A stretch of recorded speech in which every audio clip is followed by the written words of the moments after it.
저희가 지금 금요 예배 때 히브리서 보면서 지난주부터는 이제 히브리서 믿음장에서 아브라함에 관한 그런 부분을 보고 있습니다. 하나님은 아브라함 통해서 이제 보여주신 것이 저희들을 인도하시는데 한 번에 한 걸음씩 인도하신다. 저희들은 끝까지 다 보여주시고 따라오라고 하면 좋을 것 같은데 그러면 못 간다고 하기 때문에 또 안 간다고 할 거기 때문에 한 번에 한 걸음씩 보여주고 일단 떠나라 그렇게 하고 인도하신다는 것 지난주에 봤습니다. 그 인도를 따라갈 때 저희가 변화되고 또 저희와 함께하고 있는 사라가 이렇게 변화됐던 것처럼 그 함께하고 있는 사람들이 변화된다는 것 그것을 보았는데요. 오늘 말씀은 이제 아브라함의 믿음에 대해서 이렇게 얘기를 하다가 여러 믿음의 사람들의 그 공통점을 이렇게 묶어서 들려주시는 말씀입니다. 그리고 이제 그 아브라함에 대한 그 구체적인 내용은 또 17절부터 이제 이렇게 다시 재개가 되는데요. 그 8절부터 해갖고 12절까지는 쭉 아브라함과 사라 얘기였어요. 그런데 13절에 이제 처음 시작할 때 보면은 이 사람들은 그랬습니다. 이 사람들은 꼭 아브라함만은 아니에요. 사라만도 아닙니다. 앞에 나왔었던 에녹 또 아벨, 노아 이런 사람들이 있잖아요. 그런 그 넓은 그 사람들도 포함되고 또 넓게는 많은 믿음의 사람들을 포함하고 있습니다. 이제 그 아브라함 얘기하다가 좀 이렇게 믿음의 사람들을 이렇게 묶어서 그 얘기를 해주는데요. 아브라함 얘기하면서 이 부분이 나온 이유는 이 믿음의 사람들하고 저희들 신앙하고 이제 계속 나가기 전에 이 믿음의 사람들하고 저희들 신앙하고 한번 좀 대조해 보라고 한번 좀 비춰보라고 이렇게 이 말씀을 들려주시는데요.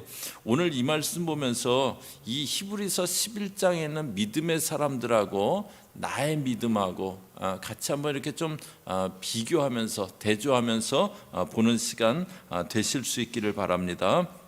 13절에 보시면은요, 이 사람들은 다 믿음을 따라 죽었으며 약속을 받지 못하였을 때 이 믿음의 사람들은 다 믿음을 따라 죽었다고 그럽니다.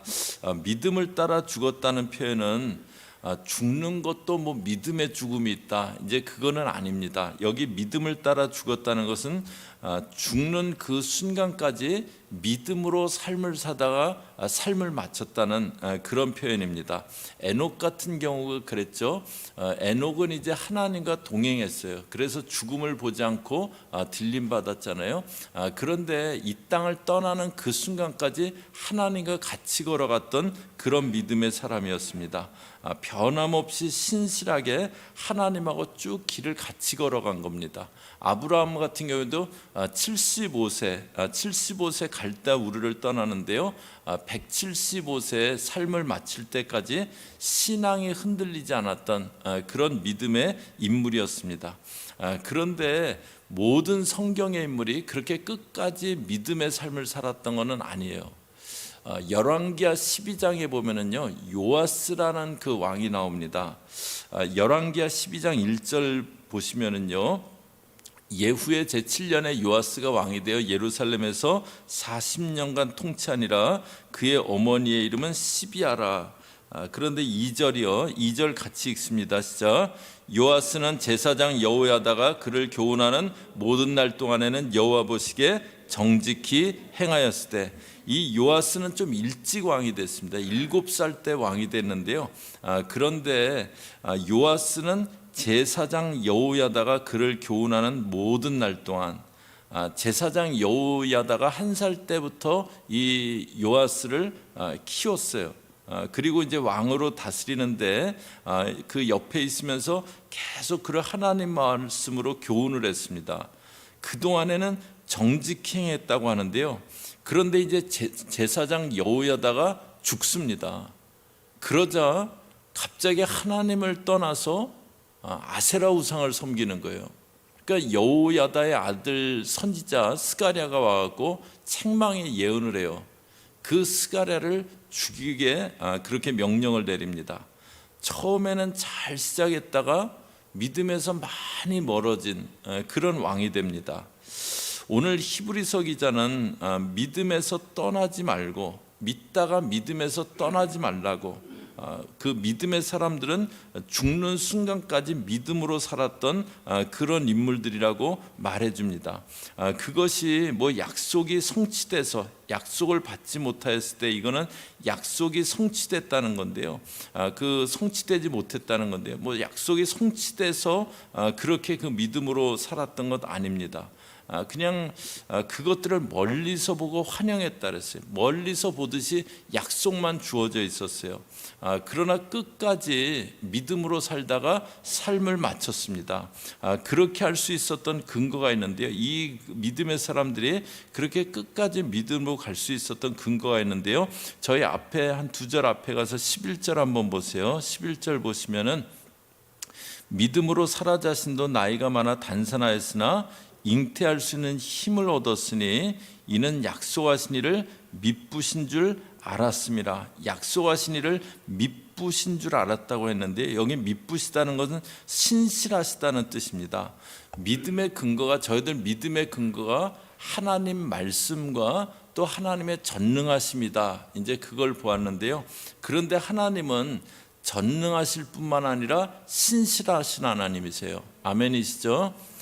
전능한데 신실하지 않으시면요, 내게 약속하신 거 하실지 확신할 수 없잖아요. 그런데 하나님은 전능하실 뿐만 아니라 신실하세요. 그 하나님의 신실하심을 알기에 이 믿음의 사람들도 삶을 신실하게 믿음으로 걸어간 겁니다. 저희들도 이제 그렇게 살아야겠는데요. 저희 잘 아는 구절이지만 다시 한번 보면은요, 디모데후서 4장 6절이요, 전제와 같이 내가 벌써 부어지고 나의 떠날 시각이 가까웠도다.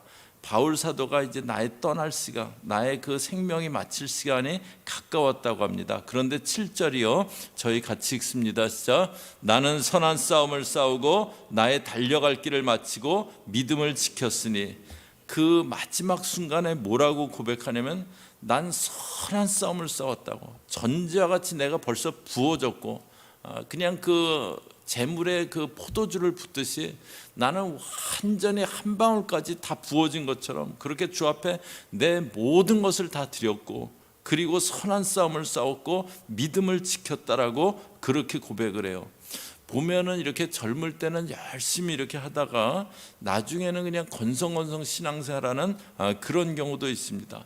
목회자들도 이렇게 젊을 때는 정말 이렇게 막 열심히 헌신하다가 나중에는 난 젊을 때 열심히 했고 이제는 그냥 좀 쉬어야 되는 때다, 이제 그렇게 하는 경우도 있습니다. 이제 부족하지만 제가 소망하는 것은 바울의 이 고백, 정말 마지막 순간까지 난 선한 싸움을 싸웠다, 마지막 순간까지 나는 달려갈 길을 달려갔다, 그렇게 고백하는 겁니다. 믿음의 사람들은요, 주님 앞에 서는 날까지 변치 않았어요. 저는 저희 교우들이 주님 앞에 저희들 생명이 마치는 그날까지 정말 믿음으로 끝까지 걸어가는 저와 여러분 되시기를 주의 이름으로 축원합니다. 또 이제 한 가지 이 믿음의 사람들의 중요한 그 신앙 고백이 있는데요. 13절 뒷부분에 보시면 땅에서는 외국인과 나그네임을 증언하였으니, 땅에서 나는 나그네다, 이 땅의 삶은 나그네라고 고백하면서 살아갔습니다. 아브라함이 그러했어요. 창세기 23장 1절이요, 사라가 127세를 살았으니 이것이 곧 사라가 누린 횟수라. 사라가 가나안 땅 헤브론 곧 기럇 아르바에서 죽음에 아브라함이 들어가서 사라를 위하여 슬퍼하며 애통하다 그 시신 앞에서 일어나 나가서 해쪽 속에게 말하여 이르되, 4절이요, 같이 읽습니다. 시작. 나는 당신들 중에 나그네요 거류하는 자이니 당신들 중에서 내게 매장할 소유지를 주어 내가 나의 죽은 자를 내 앞에서 내어다가 장사하게 하시오. 사라가 127세를 살았다고 했어요. 갈대아울에서 아브라함이 75세 때, 사라 65세 때 떠났습니다. 127세니까는 그때부터 62년이 지난 그때입니다. 가나안 땅에 와서 62년을 살았어요. 그런데 그때도 아브라함이 뭐라고 고백하냐면 나는 나그네라고 그렇게 고백합니다. 믿음의 사람들의 고백은 나그네였어요. 그래서 14절 보시면요, 그들이 이같이 말하는 것은 자기들이 본향 찾는 자임을, 15절에 그들이 나온 바 본향을 생각하였더라면, 16절에 그들이 이제는 더 나은 본향을 사모하니, 반복적으로 본향이라는 그곳을 언급합니다. 믿음의 사람들은 나그네였지만 갈 곳 없는 나그네가 아니었어요. 가야 할 본향이 있는 나그네였습니다. 그리고 그 본향을 향해서 순례의 길을 걸어갔어요. 저희도 이 땅에서 나그네다, 그거 잊지 말아야 되겠습니다. 그런데 이제 나그네 길에서 중요한 게 있습니다.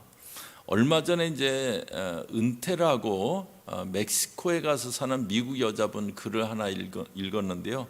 자기가 이제 그 멕시코 이렇게 여행을 하다가 바닷가에서 은퇴하고 여기 와서 살면 좋겠다, 그런 생각이 드는 곳을 딱 보게 된 거예요. 막 이렇게 해변이 보이고 이제 그런 곳이에요. 그래서 이제 은퇴하고 그곳으로 이주를 한 거예요.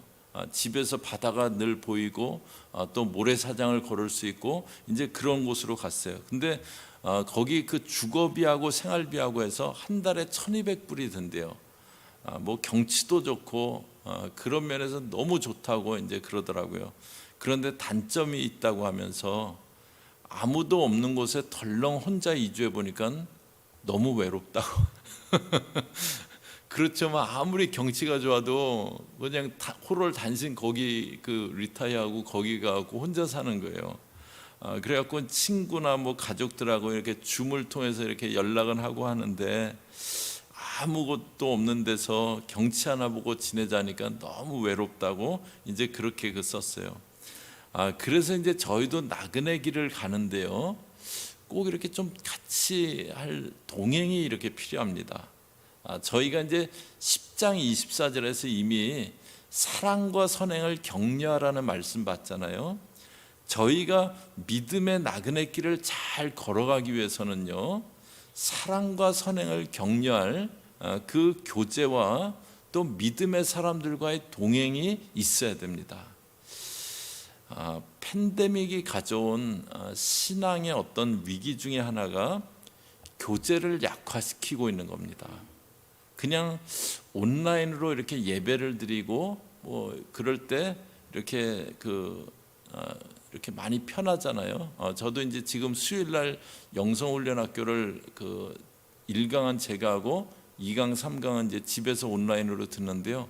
이렇게 뭐 교회 안 와도 되고 집에서 이렇게 하고 그러니까 이렇게 뭐 어떤 시간적으로나 또 육신적으로 편합니다. 그런데 이제 교제는 이렇게 약화되는 거죠. 또 단절되는 거죠. 저희가 이제 올해 초부터 해서 3월 말까지 신약 통독을 했어요. 32분이 신청을 해갖고 32분이 마쳤습니다. 한 분도 탈락을 안 했어요. 그리고 이제 4월 첫 주일에 이렇게 졸업식을 하는데, 이제 제가 졸업장 드리려고 졸업식에 이제 와 있게 됐는데, 그런데 참 인상적인 게 있었어요. 이제 저희 문정남 목사님이 이렇게 훈련 담당 교역자를 하시면서 이렇게 훈련 사역할 때 과정에 들어온 교회 식구들을 한 3분 4분 이렇게 그룹으로 묶어갖고 숙제도 내주고 이제 또 그룹끼리 서로 카톡하고 전화하고 이렇게 교제하면서 과정을 하게 했는데요. 그런데 졸업식 때 여러분이 그런 간증하시더라고요. 그 그룹 안에서의 교제가 참 좋았다고. 그래서 10주간 신약을 다 읽어야 되는 쉽지 않은 그런 과정이었는데 끝까지 다 할 수 있었다, 이제 그런 간증을 하시더라고요. 그게 크리스찬 교제의 유익입니다. 내가 믿음의 길을 가다가 힘이 빠지려고 할 때 붙잡아 줄 사람이 있는 거예요. 그래서 저희 교회적으로 그런 교제가 이제 항상 이루어지게 하기 위해서, 또 사랑과 격려를 나누도록 하기 위해서 힘쓰는 게 목장 모임입니다. 그런데 이제 여러 연유가 있겠지만, 이제 남 목장에 안 들어가시는 분도 있고, 또 목장에 속해 있지만 목장 참여를 안 하시는 경우도 많이 있어요. 그러면 믿음이 흔들릴 때 붙들어 줄 사람이 없는 겁니다. 잠언서 18장 1절 말씀 보세요. 저희 앞에 보시면서 같이 읽습니다. 시작. 무리에게서 스스로 갈라지는 자는 자기 소욕을 따르는 자라 온갖 참지혜를 배척하느니라. 무리에게서 스스로 갈라지는 자는 지혜를 배척하는 자라고 합니다. 저희가 잘 아는 이야기 중에 그 아프리카의 그 밀림에서 기린이나 이제 그런 뭐 초식 동물들을 사자가 이렇게 공격할 때 무리 가운데 같이 섞여 있는 놈을 공격하지는 않는데요. 무리에서 나누어져서 혼자 어슬렁거리는 그 놈을 공격해서 먹잇감으로 삼는다고 합니다. 저희 그 팬데믹 상황에서 많이 우려가 되는 게 목장 모임이 이렇게 원활하게 잘 안 된다는 거예요. 온라인으로 이제 목장 모임 하기 때문에 여러 가지 제약이 있는 게 사실입니다. 그런데 교제를 놓치지 말아야 됩니다. 교제를 놓치지 말아야 돼요. 이거는 참 제가 이제 이번 주에 있었던 일인데 참 마음이 아픈 저희 교우 중에 이제 한 가정이 하여튼 그냥 예배만 이렇게 드리시고 막 그 전혀 한 2년 반 정도 교회 나오시면서 이제 이렇게 전혀 교제 다른 지체들하고는 교제를 안 하시고 그냥 예배만 드리고 그냥 본인들만 이렇게 하고 그러다가 이렇게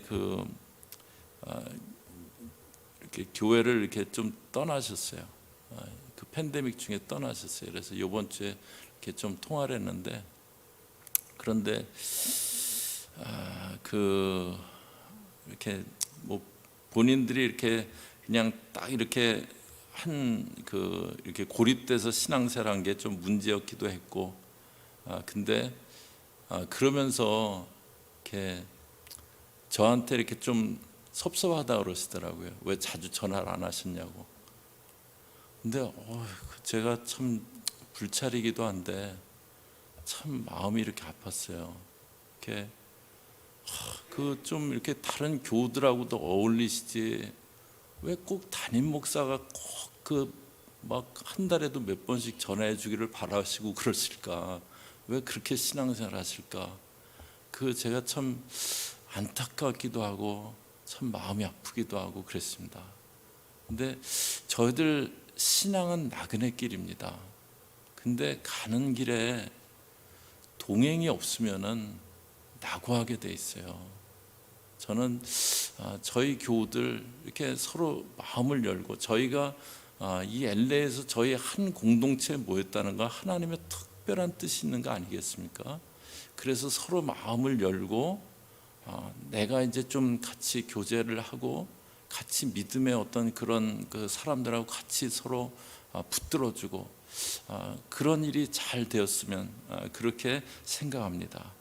그 다음에 이제 믿음의 사람들은 나그네라고 고백하면서 본향을 향해서 걸어가는데요. 그때 이제 16절 뒷부분에 보시면요, 하나님이 그들의 하나님이라 일컬음 받으심을 부끄러워하지 아니하시고, 하나님이 그들의 하나님이라고 일컬음 받음을 부끄러워 아니하셨대요. 정치인이나 리더들 가운데 잘 알던 사이인데 그 상대편이 어떤 어려운 일이 생기면 나 그 사람 몇 번 만난 적은 있지만 그렇게 가까운 사이 아니다, 그런 경우가 있어요. 뭐 이렇게 그 정치인을 후원하거나 그랬던 상대편은 그때 굉장히 배신감을 느낄 겁니다. 그런데 하나님은 그렇지 않으세요. 믿음으로 나그네 길을 걸어가는 사람들의 하나님이라고 불리는 것을 부끄러워 아니하신답니다. 또 16절 뒷부분에 보시면요, 그들을 위하여 한 성을 예비하셨다고 해요. 아브라함이 장막 생활했지만 하나님이 자기를 위해서 지어주실 성을 바랐다고 하잖아요. 믿음의 사람들은 나그네 길을 가지만 그러나 상급이 있을 것을 바라봤습니다. 하나님이 나는 저들의 하나님이라고 하는 것, 그게 상급이고, 또 본향에 이르렀을 때 하나님이 예비하신 상급이 있을 겁니다. 저희들도 믿음으로 나그네 길을 가면서요, 상급을 꼭 바라봐야 됩니다. 저희가 나그네 길을 가는데 상급을 꼭 바라봐야 돼요. 그러기 위해서 기억해야 될 게 있어요. 고린도전서 3장 12절이요, 저희 12절 13절 같이 읽습니다. 시작. 만일 누구든지 금이나 은이나 보석이나 나무나 풀이나 짚으로 이 터 위에 세우면 각 사람의 공적이 나타날 터인데 그날이 공적을 밝히리니 이는 불로 나타내고 그 불이 각 사람의 공적이 어떠한 것을 시험할 것임이라. 저희가 이 땅에서 이제 공적을 쌓습니다. 그런데 어떤 사람은 금이나 은이나 보석으로 쌓는다 그래요. 그런데 어떤 사람은 나무나 풀이나 짚으로 그렇게 공적을 쌓는 그런 사람이 있다고 합니다. 그러면 불시험을 지나갈 때 그냥 타버리잖아요. 저희가 타지 않을 공적을 쌓아야 됩니다.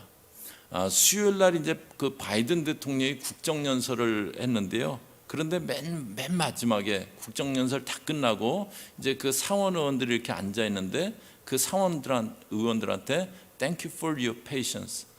인내줘서 고맙다. 이제 그 얘기를 하더라고요. 근데 그게 이제 보통 1시간 넘게 국정연설을 뭐 그 국정 전반에 걸친 여러 분야의 그 이야기를 이렇게 하니까는 이렇게 그 의원들은 하여튼 뭐 그 자리에 참석해야 될 의무가 있으니까 그 와서 앉아 있는데 자기도 수십 년 있어 보니까 그거 뭐 어떤 땐 고역이기도 했을 거 아니에요. 그래서 그날도 이렇게 비춰주는데 뭐 이렇게 주의 깊게 듣는 분도 있고 또 그냥 눈은 크게 뜨고 있는데 딴 생각하고 계시구나 이제 그런 분도 계시고 또 그 공화당 소속의 그 텍사스 상원 의원 그분은 거의 막 이렇게 졸고 눈을 막 이렇게 그게 막 카메라에 탁 포착이 돼.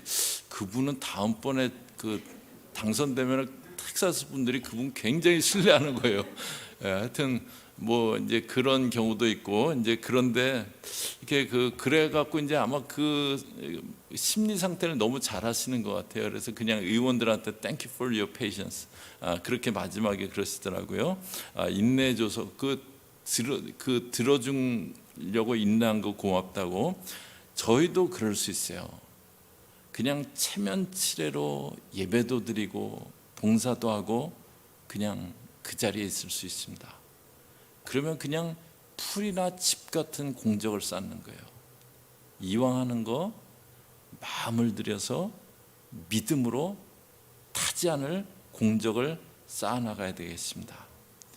오늘 이제 아브라함을 얘기하던 중에 삽입구처럼 한번 저희들 믿음을 점검해봐라. 이 믿음의 사람들하고 대조해서 저희들 믿음을 점검해봐라. 이제 그 부분을 보았습니다. 믿음의 사람들은 끝까지 믿음의 삶을 살았어요. 나는 변함없이 신실하게 주님을 따르고 있는지 봐야 되겠습니다. 믿음의 사람들은 나그네라고 고백했어요. 저희들 나그네 그 삶인데 나는 내가 흔들릴 때, 내가 휘청거릴 때 나를 붙잡아 줄 사람이 있는가 한번 돌아봐야 되겠습니다. 믿음의 사람들은 상급을 바라봤는데 나는 타지 않을 공적을 지금 쌓고 있는가 봐야 되겠습니다. 믿음의 길을 그래서 끝까지 신실하게 걸어갈 수 있는 믿음의 교제를 중요하게 생각하고 그래서 타지 않을 공적을 쌓아나가는 저와 여러분 되시기를 주의 이름으로 축복합니다. 같이 기도하겠습니다.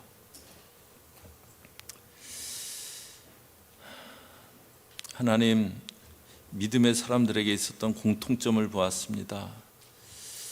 끝까지 이 땅의 삶을 마치는 순간까지 믿음으로 걸어갔고 나그네라고 고백하며 상급 바라보며 걸어갔던 것 저희가 보았습니다.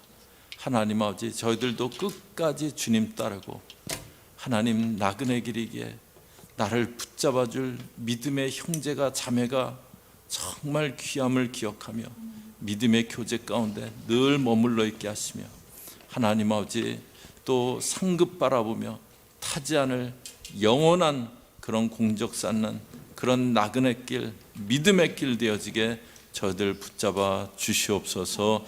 예수님의 이름으로 기도 올리옵나이다. 아멘.